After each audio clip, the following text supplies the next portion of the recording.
সন্ধেবেলা ছাদ থেকে নামছি আর এখান থেকে দেখুন গেটের দিকটা দেখা যাচ্ছে।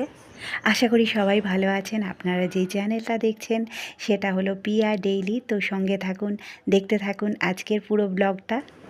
সময়টা 6:30 এরকম হবে। সন্ধ্যের দিকে এখন ছাদ থেকে নামছি আর ওপর থেকে দেখুন এখানে দেখা যাচ্ছে খুব সুন্দর করে সাজিয়েছে। আমাদের কমপ্লেক্সের মধ্যেই একজনের বাড়িতে শিবরাত্রির পুজো হয়, প্রতি বছরই হয় অবশ্য পুজোটা। আর একদিন পরেই শিবরাত্রি, তাই ডেকোরেশন আজ থেকেই শুরু হয়ে গেছে।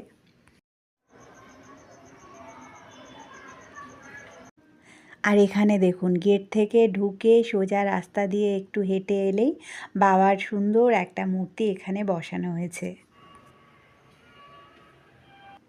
এবার আপনাদেরকে এই দিকটাতে একটু নিয়ে আসি। এটা আমাদের ফ্লোরেই রয়েছে। এই ফ্ল্যাটের চতুর্দিকে দেখুন কি সুন্দর গাছ লাগানো আছে। এটা দেখে খুব ভালো লাগে কি ফ্ল্যাটের মধ্যেও কিন্তু এত সুন্দরভাবে এত গাছ লাগানো যায়। আর গাছগুলো হয়েছেও দেখুন কি সুন্দর। অবশ্য একটু পরিচর্যাও করতে হয় সেইভাবেই। তো বন্ধুরা, আজকের ব্লগটা এই পর্যন্তই। আমার ব্লগগুলো কেমন লাগছে কমেন্ট সেকশানে কিন্তু অবশ্যই জানাবেন। ভালো লাগলে লাইক করে দেবেন আর বন্ধুদের সাথেও শেয়ার করে দেবেন। দেখা হচ্ছে খুব তাড়াতাড়ি পরের নতুন আরও একটা ব্লগের সাথে।